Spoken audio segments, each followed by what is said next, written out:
Assalamualaikum warahmatullahi wabarakatuh. Waalaikumsalam warahmatullahi wabarakatuh. Selamat pagi anak-anak. Pagi, Pak. Siang ini kita akan mulai pembelajaran. Tapi sebelumnya Pak mau mengecek kehadiran lebih dahulu. Di absen dulu. Berapa ini? Abdul Rahman ada dia Adelia. Jadi hari ini nihil ya, tidak ada yang masuk ya.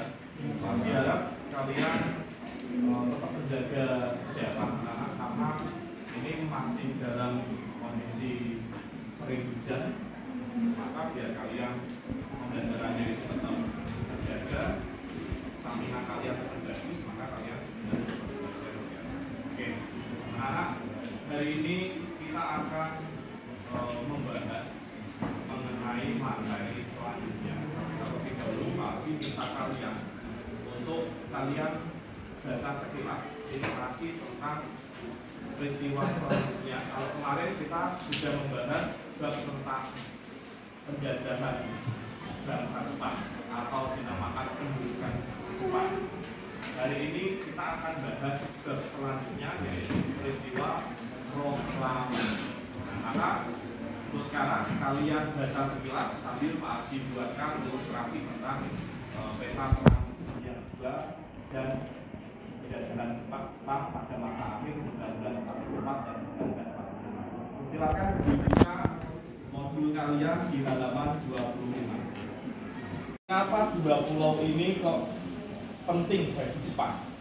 Alasannya apa? Kenapa penting bagi Jepang, penting bagi Amerika Serikat? Faktor apa? Industri. Ada lagi selain industri? Minyak. Ada lagi selain minyak? Salah semua. Yang betul apa Pak? Yang betul adalah wilayahnya strategis. Nah, kalian bayangkan seperti ini ya. Ini para jenderalnya Jepang sedang mengamati apa yang terjadi di Pulau Jepang dan Okinawa yang pada saat itu diserbu banyak sekali pasukannya Amerika Serikat. Nah, ini pasukan yang dibawa oleh jenderalnya Jepang itu harus mengamankan kedua pulau ini.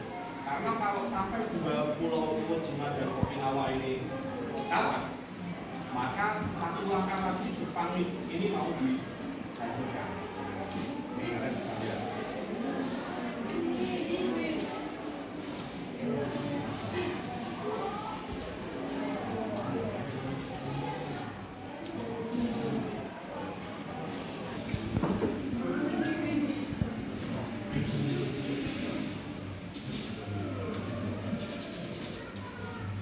Kalau kalian lihat secara Pulau Iwo Jima sama Okinawa itu sudah berhasil direbut. Orang-orang Jepang yang sudah pasti 100% kalah, mereka lebih memilih bunuh diri daripada harus duduk pada Amerika. Karena orang Jepang itu kehormatan itu adalah nilai yang sangat tinggi. Nah, ini. Maka kemudian selanjutnya karena Jepang itu sudah pasti hampir 100% kalah. Bagaimana cara mengusahakan biar menang? Oiso sudah salah satu jenderal Jepang memberikan janji kemerdekaan. Andika, tolong bacakan Andika tentang janji kemerdekaan dari Oiso.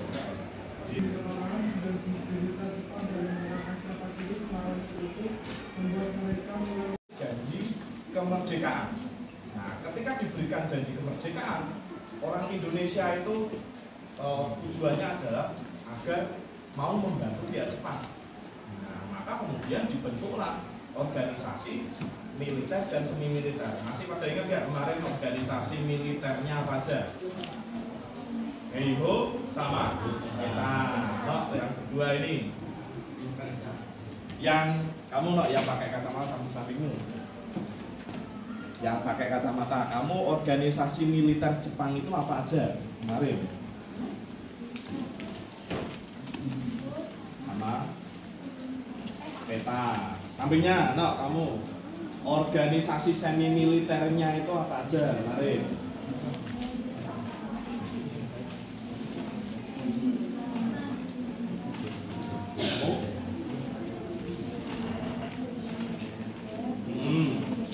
Seineda, Kaigoda, Ujinkai, Sui Shintai. Nah, jadi Jepang anak-anak, Jepang itu memberikan kemerdekaan kepada Indonesia itu tidak cuma-cuma.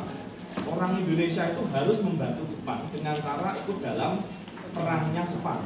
Nah, selain pemberian janji kemerdekaan, yang kedua adalah dengan membiarkan Indonesia itu menggunakan bahasa Indonesia, dan yang ketiga, bendera Indonesia itu diperbolehkan berkibar bersama Jepang. Nah, jadi ini adalah usahanya Jepang agar tetap bisa menang di perang Asia Timur Raya.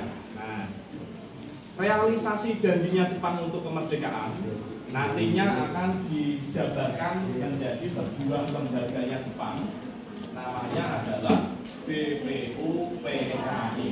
Pada tanggal 14 Juli 1945, IR Soekarno melaporkan hasil sidang panitia kecil yang berisi 1. Pernyataan Indonesia Merdeka. 2. Pembukaan UUD yang diambil dari Piagam Jakarta. 3. Batang tubuh yang kemudian disebut dengan Undang-Undang Dasar. Oke, jadi ketika BPUPKI sidang yang kedua itu kita sudah punya bentuk awal dari sebuah negara.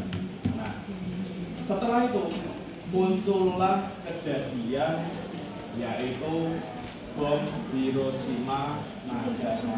Nah, ini setelah ini Pak Abdi, kalian satu kelas itu membahas beberapa hari dari bom Hiroshima Nagasaki sampai 17 Agustus.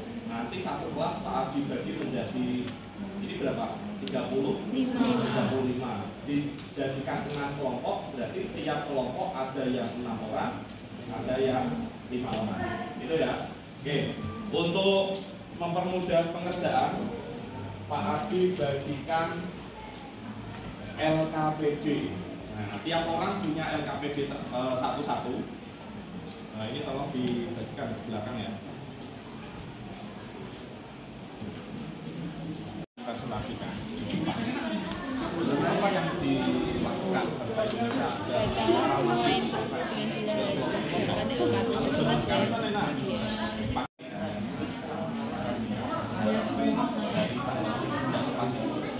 Prosesi pembacaan yang berbeda, terus yang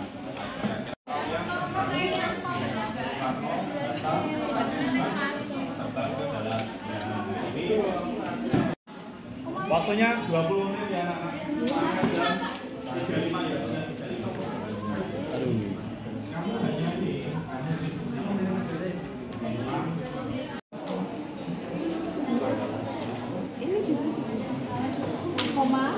Nanti itu ya nak dipilih salah satu orang yang mempresentasikan, yang lain bisa bantu memperlihatkan gambar-gambarnya gitu ya. Yang belakang tolong dikondisikan dulu.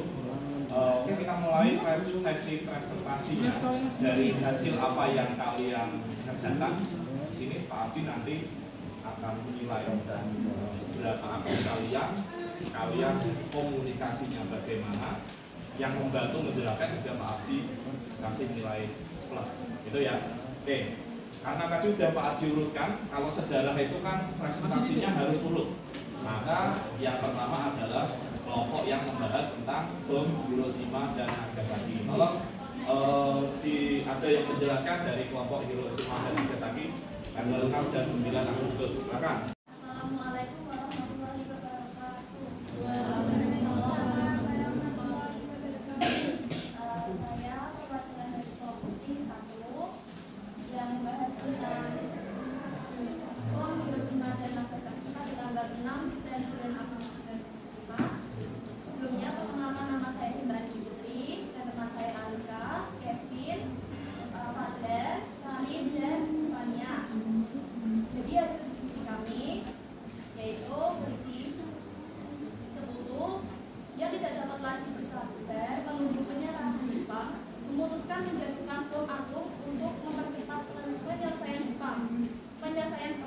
Bom dengan nama Little Boy dijatuhkan di Hiroshima pada tanggal 6 Agustus dan bom berikutnya dengan nama Fat Man dijatuhkan di Nagasaki tanggal 9 Agustus 1945. Ini yang gambarnya saat dijatuhkan.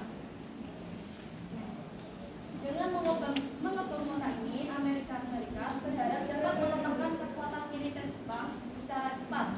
Dampak yang diharapkan adalah mengganggu produksi alat-alat perang, melumpuhkan basis logistik, menghambat persiapan perang laut Jepang, dan menghancurkan pangkalan pusat kapal dan industri pertahanan laut Jepang, sehingga membuat kekuatan Jepang melemah dan menyerah kepada sekutu.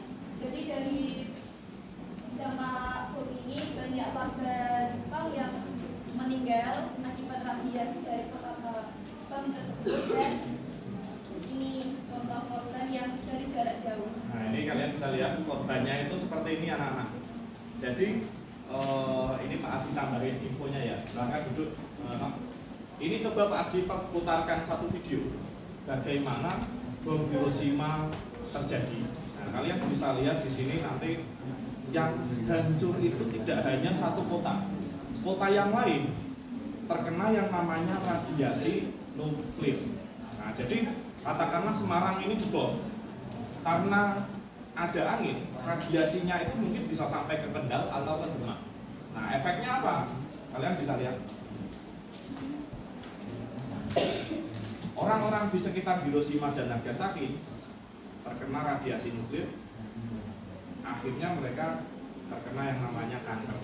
Nah, jadi seperti ini. Nah, ini Pak Adi perlihatkan videonya. Karena Hiroshima sama Nagasaki itu kota militer yang menghasilkan alat perangnya Jepang. Jadi kalau alat perangnya sudah dihasilkan, Jepang nggak bisa apa-apa. Ini contohnya.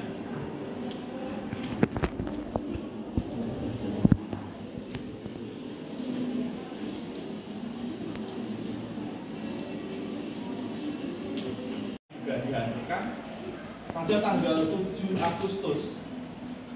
BPUPKI dibubarkan. Nah, jadi PPKI Panitia Persiapan Kemerdekaan Indonesia. Nah, jadi PPKI itu sebenarnya Indonesia sudah hampir pasti dikasih kemerdekaan. Nah, selanjutnya tanggal 9 Agustus 3 orang dari Indonesia yang dianggap paling penting, Soekarno, Hatta, Dr. Rajiman Widyodiningrat, terbang ke darat, terbang ke Vietnam. Tujuannya apa, Pak? Mau dikasih janji kemerdekaan sampai tanggal 12 Agustus 1945. Nah, kemerdekaan kita anak-anak sebenarnya yang dikasih sama Jepang tanggalnya itu adalah 24.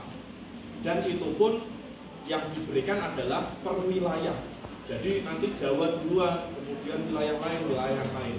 Nah, sekembalinya tanggal 12 Agustus, ternyata di tanggal 14 Agustus Jepang menyatakan menyerah. Kalau tadi yang kelompoknya tentang 14 Agustus tadi siapa? Ini hanya mau dari tokoh pemuda atau dari golongan tua. Kalau dari golongan pemuda ada ada tokoh-tokoh ini.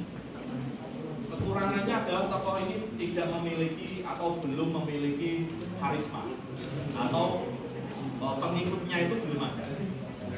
Nah, pilihan kedua adalah dari golongan tua. Siapa golongan tua yang dikira mampu jadi presiden? Soekarno. Nah, maka Pak Karno tanggal 14 Agustus masuk ke tanggal 15 ketika dilakukan pembahasan di laboratorium bakteriologi, disepakati harus Pak Karno ini. Nah, maka tanggal 15 tokoh-tokoh ini datang ke kediamannya Pak Karno, minta agar Soekarno itu segera memproklamasikan tanggal 16 Agustus. Saya perwakilan dari kelompok 5 akan menceritakan ide proklamasi. Ini yang tulisan tangan. Nah, kemudian anak-anak, teks ini kemudian sekian tahun tidak ditemukan. Nah, padahal ini kan sangat bersejarah, benar ya? Nah, karena ini saksi sejarahnya Indonesia baru merdeka. Nah, ternyata teks ini dibuang di tong sampah dan baru ditemukan ketika masa pemerintahannya Pak Harto. Nah, jadi ini sangat lama sekali ini. Ini teks aslinya dari tokoh-tokoh yang menulis, ditandatangani oleh 2 orang, Soekarno dan Hatta. Nah, ini terakhir Pak Ardi pengen kita bacakan bareng-bareng teks proklamasi Pancasila. Silakan kalian buka proklamasi. Kami bangsa Indonesia dengan ini menyatakan kemerdekaan Indonesia.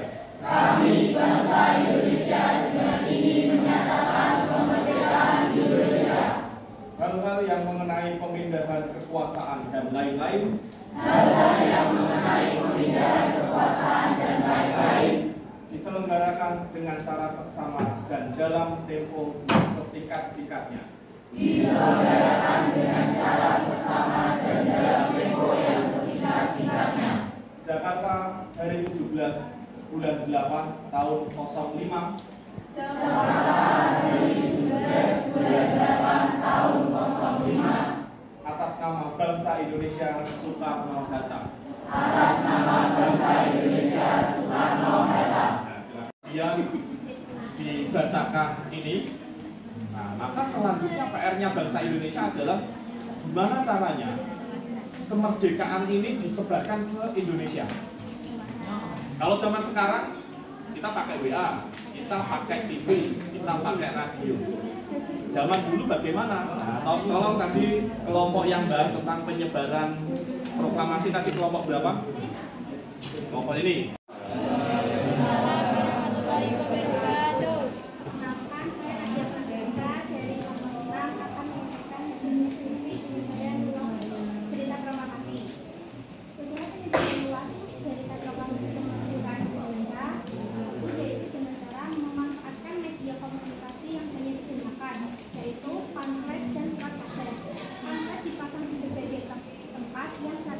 Nah, cukup itu saja. Kira-kira ada tambah lagi selain pamflet? Di radio. Radio. Nah, perlihatkan tadi katanya ada pamfletnya. Nah, kira-kira ini anak-anak, ini adalah cara penyebaran proklamasi. Karena kalau kita kemana-mana itu sulit zaman dulu. Nah, kalau sekarang kan ada media online. Nah, contohnya ini adalah surat kabar. Kesimpulan hari ini itu kira-kira apa? Nah, saya ambil yang cewek dulu, Rivaldi. Marco. Yang cowok dulu, cowok Rivaldi Marco. Tolong kamu jelaskan. Kira-kira dari kesimpulannya dari awal sampai akhir tadi apa yang dapat kamu simpulkan? Berdiri. Kesimpulannya Indonesia merdeka bukan karena Jepang, Ya. karena kerjaan Indonesia. Nah, oke. Tepuk tangan. Kita bisa lihat ya anak-anak. Jadi apa yang dilaksanakan oleh Indonesia itu tidak pemberian dari Jepang. Tadi kita bisa lihat Jepang itu ngasih janjinya tidak pas hari 17. Kita itu mengambil hari 17, tanggal 17 itu karena para pemuda meminta golongan tua untuk segera memerdekakan. Jadi kemerdekaan kita itu kita usahakan sendiri, tidak untuk tidak dikasih sama pihak Jepang. Nah, selain Rivaldi Marco, kamu yang pakai kacamata, bisa kamu tambahin selain apa yang disampaikan? Diri ya. Jadi melalui peristiwa proklamasi, bangsa Indonesia telah menyatakan diri sebagai bangsa yang merdeka, lepas dari belenggu penjajahan dan memiliki kebebasan dan hak menentukan perjalanan sebagai sebuah negara yang merdeka.